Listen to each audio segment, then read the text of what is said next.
नमस्कार.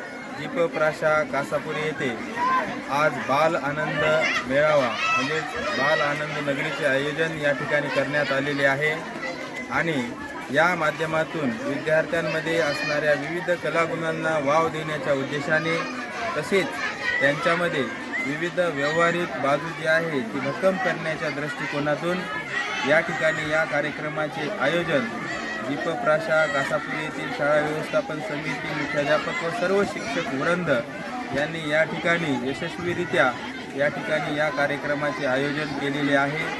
या कार्यक्रमास गावातील सर्व प्रतिष्ठित मंडळी, पदाधिकारी, गावचे सरपंच, उपसरपंच, शाळा व्यवस्थापन समितीचे अध्यक्ष, सर्व सदस्य उपस्थित होते।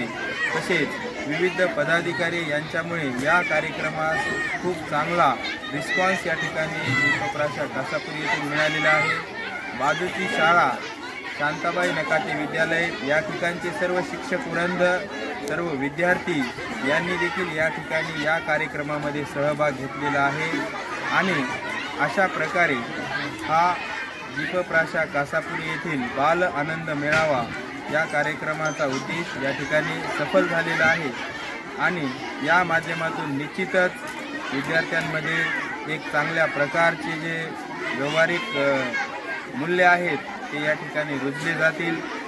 शाळा उद्घाटन प्रसंगी या ठिकाणी केंद्रीय प्राथमिक शाळा पातरगाव बुद्रुक यांचे केंद्रप्रमुख उपस्थित होते। त्यांच्या हस्ते उद्घाटन या ठिकाणी करण्यात आले आणि याच कार्यक्रमाचे औचित्य साधून या माध्यमातूनच दीपप्राशा कासापुरी येथे एका अत्याधुनिक लॅबचे, कम्प्युटर लॅबचे उद्घाटन देखील याच मान्यवरांच्या हस्ते करण्यात आले आणि ती शाळेसाठी खुली करून देण्यात आली। अशा प्रकारे हा कार्यक्रम या ठिकाणी राबवण्यात आला। धन्यवाद।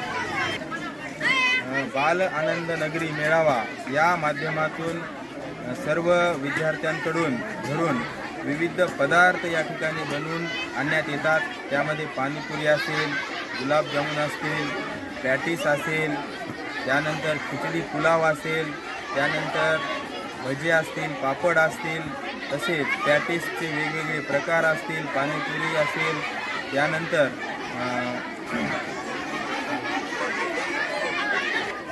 इडली सांबार असेल। आठवणा गेलं इडली सांबार जास्तीत जास्त विद्यार्थ्यांनी खूप चांगले पदार्थ या ठिकाणी त्यांनी बनवून आणलेले आहेत। या माध्यमातून ते मुलांना व्यवहार समजा विकण्याच्या आनंदाच्या माध्यमातून व्यवहार या ठिकाणी त्यांनी साध्य केलेला आहे आणि याचा मुख्य उद्देश असाच आहे की बालवयातच त्यांना वेगवेगळ्या वस्तूची देवाणघेवाण कशा प्रकारे करायला पाहिजे याचं नॉलेज या ठिकाणी शाळेतून आपल्याला त्यांना देता येतं आणि हाच उद्देश या ठिकाणी होता आणि तो उद्देश विद्यार्थ्यांनी अतिशय चांगल्या प्रकारे विविध पदार्थ बनवून आणून हा कार्यक्रम यशस्वीरित्या त्यांना या कार्यक्रमात चांगल्या रीतीने यशस्वीरित्या केलेला आहे।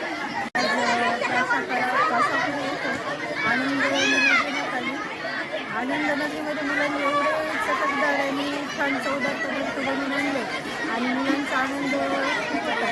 त्या आनंद नगरीमध्ये पोरांना म्हणजे मेन म्हणजे उद्देश असा आहे की त्यांना विकसित कळते आणि व्यवहार कळतो, पदार्थ विकून पैसे कसे मिळवायचे, परत किती द्यायचे, किती घ्यायचे ते त्यांना ज्ञान मिळतं आणि खरंच यातून मुलांना खूप खूप आनंद झाला। गाव स्वाभिमान, शाळा स्वाभिमान या दृष्टिकोनातून शिक्षण आपल्या दारी या उद्देशाने आमच्या शाळेमध्ये विविध उपक्रमांचं आयोजन केलं जातं। त्यापैकीच हा उपक्रम आहे। दरवर्षी या उपक्रमाचं आयोजन केलं जातं। त्याचा उद्देश असा आहे की या ज्ञानातून विद्यार्थ्यांना व्यावहारिक ज्ञान मिळावं, तसेच विद्यार्थी हा पोपटपंची न बनता व्यावहारिकदृष्ट्या सक्षम झाला पाहिजे हा त्यामागचा उद्देश पाठीमागे ठेवून विविध सांस्कृतिक कार्यक्रमाचं आमच्या शाळेमध्ये आयोजन केलं जातं। त्यासोबतच गुणवत्ता हा ध्यास आणि शिक्षण आपल्या दारी हा उद्देश सफल करण्यासाठी आम्ही सर्व शिक्षक आणि गावातील नागरिक यांचं नेहमी आम्हाला असं मार्गदर्शन लाभत असतं। त्याचबरोबर या ठिकाणी एक शाळेचा उद्देश सफल करण्यासाठी आणि जनमानसापर्यंत पोहोचवण्यासाठी या ठिकाणी PNTVचे सुद्धा या ठिकाणी आमच्या शाळेच्या वतीने आणि समितीच्या वतीने मी त्यांना धन्यवाद देऊ इच्छितो.